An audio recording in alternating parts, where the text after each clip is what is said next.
우리는 계속해서 사도 바울의 설교를 함께 살펴보고 있습니다. 이 바울의 설교의 특징은 예수 그리스도에 대해서 이야기하면서 그분이 오래전에 약속하신 다윗의 후손이었다, 그 얘기를 하고 있고, 두 번째로는 오실 예수, 그 메시아가 이 세례 요한을 통하여서 어떤 분인가 하는 것을 구체적으로 설명을 하고 있습니다. 25절에 보면 요한이 그 달려갈 길을 마칠 때에 이렇게 말합니다. 달려갈 길을 마친다. 무슨 뜻일까요? 여기서 달려갈 길을 마친다는 헬라어 뜻을 보면 삶의 여정을 말하고 있습니다. 그러니까 인생 여정을 이야기하는 것이죠. 사도 바울은 자신의 삶을 회상할 때에도 똑같은 표현을 쓴 적이 있습니다.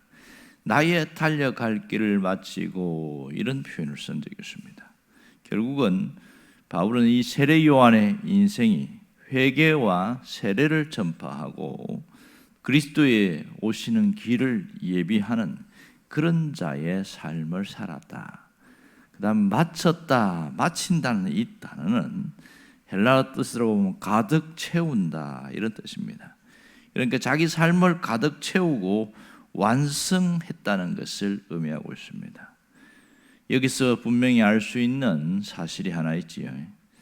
달려갈 길을 마쳤다는 말은 그에게 부과되었던 인생의 모든 사명을 조금도 부족함이 없이 채우고 완성했다, 이런 뜻입니다. 이런 면에서 세례 요한은 자신이 달려갈 길을 최선을 다해 살아왔습니다. 30년이라는 짧은 생애를 살았지만 예수 그리스도의 길을 예비하는 선구자의 역할을 한 것을 우리가 알 수 있습니다. 여기서 우리가 깨달을 수 있는 중요한 교훈이 있습니다. 인생이란 무엇이냐 하는 거예요. 인생이란 자기 여정, 인생의 여정은 자기 삶을 채워나가는 과정이다, 이렇게 표현했습니다. 자기 삶으로 자기의 삶 모든 것을 채우는데 도대체 무엇으로 채우느냐 하는 점입니다.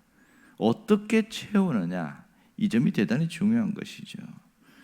우리는 하나님이 내게 주신 미션, 그 사명을 얼마나 최선을 다해서 채워나가고 있는지를 한번 돌아보아야 합니다.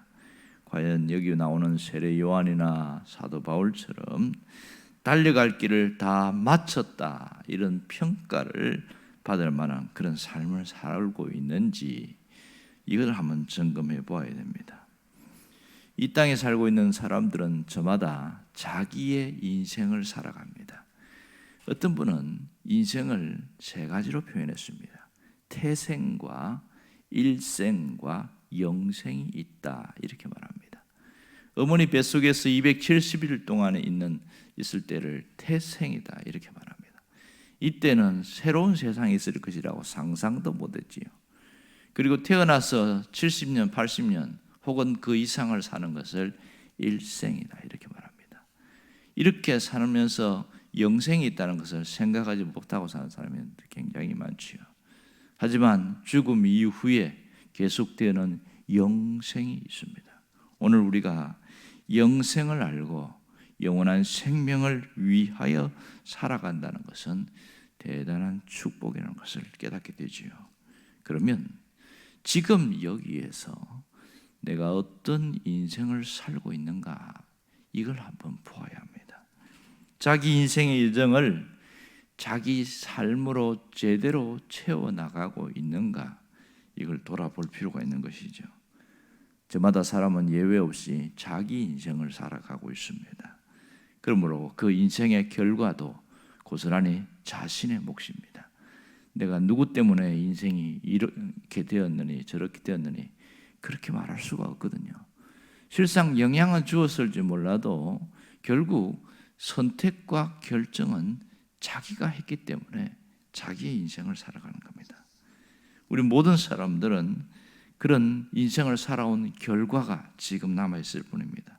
문제는 그 인생에 어떤 것으로 채워나가느냐, 이것이 그 인생을 새롭게 하기도 하고 스스로 이렇게 나락으로 떨어지게 만들기도 하고 그런다는 겁니다. 오늘 이 세례 요한을 가만히 보면 어떻게 이야기하냐면 끊임없이 이렇게 말합니다. 너희는 나를 누구로 생각하느냐? 그럴 때 나는 그리스도가 아니라 내 뒤에 오시는 이가 있으니 나는 그의 신발끈 풀기도 감당하지 못하겠노라. 그는 끊임없이 이렇게 살아왔어요.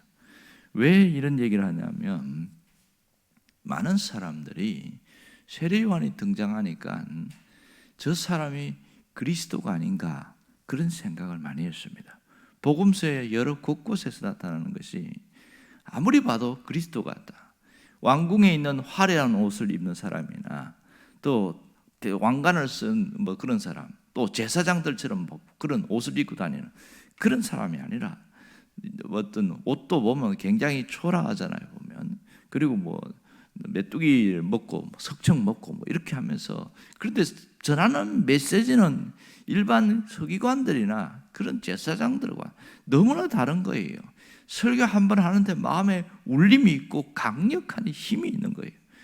그래서 누가복음에도 보면 수많은 사람들이 이 세례 요한에게 세례를 받기 위해서 왔다는 겁니다. 유대와 예루살렘에서 많은 사람들이 그의 설교를 듣고 세례를 받았다 그렇게 이야기합니다. 그 중에 학식과 지식을 갖춘 사람들도 그렇게 온 사람들이 있습니다. 제사장 그룹들도 온 적이 있습니다. 그런데 그들을 향해서는 아주 거친 말을 쏟아냈습니다. 너희가 그렇게 위선을 행하면서 어떻게 살아가냐? 독사의 자식들아 뭐 이러면서 세례를 안 줬습니다. 얼마나 그 말이 의미가 이음이 있는지. 그러니 모든 사람들이 세례 요한은 그리스도가 맞다 그런 이야기를 한 겁니다. 심지어 그 세례 요한의 제자들조차도 그리스도가 맞다. 그러나 세례 요한은 끝까지 나는 정말로 그리스도가 아니다 그 얘기를 계속하고 있거든요. 요한복음 1장에도 보면 당신이 그리스도가 아닙니까? 이렇게 묻습니다. 그럴 때 나는 그리스도가 아니고 사실은 그리스도가 오는 그 길을 예비하는 자인데 그분이 오실 때 나는 신발끈을 묶는 그런 일도 감당할 수 없는 자다 이런 얘기를 합니다. 여러분 신발끈을 주인의 신발끈을 묶어주는 일은 누가 하냐면 가장 어린 노예 가장 거기서 노예 중에도 약간 계급이 있거든요. 그러니까 가장 밑바닥에 있는 노예가 하는 일이 손님이 오면 또 손이나 발 씻어주고 또 신발끈 묶어주고 이런 일을 하는 거예요. 세례 요한이 그리스도를 향해서는 나는 그분의 신발끈을 묶고 풀는 그런 것도 감당할 수 없다 이렇게 얘기를 합니다. 그는 예수님보다 먼저 와서 자신의 얼굴을 드러냈습니다. 하지만 그는 끊임없이 자기 자신이 아니라 예수님을 나타내는 그 일에 집중했고 마지막까지 그 마음을 놓치지 않았습니다. 언제나 그리스도를 드러내는 일로 자기의 인생을 채워나갔다는 사실입니다. 그러므로 그는 부귀영화나 권세를 가진 사람과는 달랐습니다. 어떤 면에서 일반적인 관점으로 보면 세례 요한은 참 안타깝게 살다가 갔다 그렇게 이야기합니다. 세상의 권세도 누리지 못했지요. 세상의 부귀도 누리지 못했지요. 그저 광야에서 살다가 마지막에는 이 헤롯에게 비참하게 참수형으로 그렇게 죽었어요. 그러니 세상적으로 보면 인생의 실패작이다 그렇게 볼 수 있습니다. 하지만 하나님은 결코 그렇게 보지 않았습니다. 그의 인생은 하나님 옆에 마지막까지 아름답게 사는 사람이고 성공작이었다는 것을 말합니다. 그런 복음 시대의 개막을 열어나간 복음 시대를 열어나는 선구자였기 때문에 그렇습니다. 그는 끝까지 그리스도를 드러내는 그 일을 위해서 마지막까지 자기의 삶을 채워나갔다는 사실을 잘 생각해 봐야 됩니다. 그렇다면 오늘 여기서 나는 남아있는 삶을 어떻게 채워나갈 것인가를 고민해야 합니다. 우리가 자신의 인생이 끝나는 날 후회하지 않는 그런 삶을 살아온다면 잘 살았다고 할 수 있지요. 하지만 누구나 후회하지 않는 인생을 살기를 원하지만 삶은 내가 원하는 대로 흘러가지 않습니다. 왜냐하면 내가 순간순간 선택하고 채워나가는 그 삶의 모습이 자기를 드러내고 자기 욕망을 채워나가는 그런 모습이 있기 때문에 결국은 후회하게 되어집니다. 어쩌다가 그리스도를 드러내는 그런 일을 하다가 내가 굳이 이렇게 살면 뭐하나 회의감이 들 때는 다시 옛날로 돌아갑니다. 신앙생활하면서 끊임없이 갈등하고 흔들리는 사람은 왜냐하면 예수 믿기 전의 삶으로 그 의식이 돌아가기 때문에 끊임없이 힘들어하는 겁니다. 그래서 세상에 있는 것이 좋아 보이고 또 우리는 그들과 같이 살아가려고 그렇게 하다 보니까 우리가 갈등하게 되는 거죠. 여러분, 신앙생활을 하면 예수를 믿으면 전혀 다른 삶을 살아야 됩니다. 우리를 통해서 그리스도가 드러나야 됩니다. 10년 전인가요?